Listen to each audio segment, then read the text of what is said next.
আপনারা জানেন জান্নাতের মধ্যে একটা মাহফিল হবে, সেমিনার হবে। সেখানে আল্লাহ জান্নাতীদেরকে নিয়ে একটা মাহফিলের আয়োজন করবেন। জান্নাতি শ্রোতা হবে আর বক্তা হবে তিনজন। প্রথমে বিশেষ বক্তা হিসেবে থাকবেন হযরত দাউদ আলাইহিস সালাম। দাউদ আলাইহিস সালামের উপর কুরআন নাজিল হয় নাই, দাউদ নবী কোনোদিন কুরআন পড়েও নাই। তারপরে আল্লাহ সেদিন তাকে ইলম দিবেন, তিনি দাউদ নবী সূরা তোহা থেকে তেলাওয়াত করবেন। তাফসীরে এসেছে দাউদ নবী যখন কুরআন থেকে তেলাওয়াত করবেন তার একটা গলা থেকে, একটা কণ্ঠ থেকে ৮০ রকম সুর বের হতে থাকবে। জান্নাতীরা দাউদ নবীর কণ্ঠে তেলাওয়াত শুনে তো পাগল, বলবে আল্লাহ কি তেলাওয়াত শুনতেছি, আমরা তেলাওয়াত শুনে শুনে জান্নাতে থাকতে চাই, আর কিচ্ছু চাই না। আল্লাহ বলবে এর থেকে কি সুমধুর তেলাওয়াত শুনতে চাও না? জান্নাতীরা বলবে আল্লাহ এর থেকে সুমধুর তেলাওয়াত হতে পারে, আমাদের আর বিশ্বাস হয় না। আল্লাহ বলবে কেন বিশ্বাস হয় না? দাউদ নবীর উপরে কোরআন নাজিল হয় নাই, দাউদ নবী কোরআনের জন্য মার খায় নাই। যে নবীর উপরে কোরআন নাজিল করেছি, যে নবী কোরআনের জন্য মার খেয়েছে, দাঁত শহীদ করেছে, মাথার হেলমেট ভেঙেছে, উহুদের প্রান্তরে রক্তক্ষরণ করেছে, ওই নবীর কণ্ঠ থেকে কোরআনের তেলাওয়াত শোনো কেমন সুমধুর শোনা যায়। আমার নবী যখন সূরা ইয়াসিন থেকে তেলাওয়াত করবেন জান্নাতীরা তো পাগল হয়ে যাবে, বলবে আল্লাহ কোনো হুর চাই না, কোনো গেলমান চাই না, কোনো নাজ নিয়ামত, কোনো শরাব, কোনো ঝর্ণা, কোনো কিচ্ছু চাই না। আল্লাহ শুধু নবীর কণ্ঠে তেলাওয়াত শুনে জান্নাতে হাজার হাজার বছর আমরা কাটিয়ে দিতে চাই। আল্লাহ বলবে জান্নাতি এর থেকেও কি সুমধুর তেলাওয়াত তোমরা শুনতে চাও না?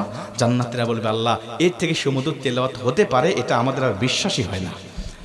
জান্নাতীরা কেন বিশ্বাস হবে না বলো? আমার নবীকে কণ্ঠ দিয়েছি আমি আল্লাহ নিজে, আমার দাউদকে কণ্ঠ দিয়েছি আমি আল্লাহ নিজে, কিন্তু আমার গলায় কত কণ্ঠ রেখে দিয়েছি জানো না? আমি আল্লাহ নিজের কণ্ঠকে ওজার করে এখন তোমাদেরকে সূরা রহমান থেকে তেলাওয়াত করে শোনাতে চাই।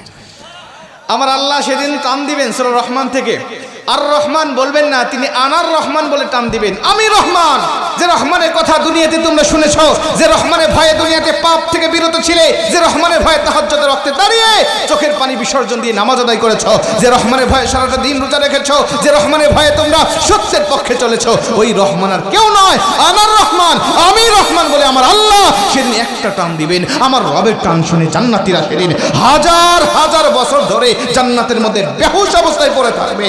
আমার আল্লাহ তাদেরকে হুশ দিবেন না। জোরে কোন সুবহানাল্লাহ, আল্লাহু আকবার বলেন।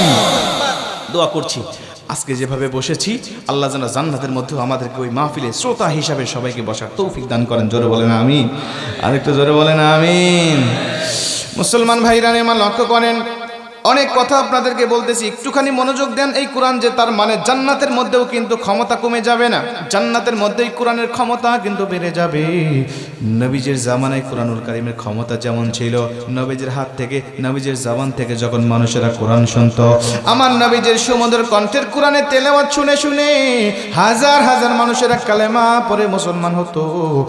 আজও নবীজির উপরে নাজিল হওয়া এই কিতাবের কোরআনের তেলাওয়াত শুনে আমাদের দুনিয়াবি বক্তাদের কণ্ঠে, দুনিয়াবি কারীদের কণ্ঠে কোরআনুল কারীমের তেলাওয়াত শুনে হাজার হাজার মানুষ প্রতিদিন কালেমা পড়ে মুসলমান হচ্ছে।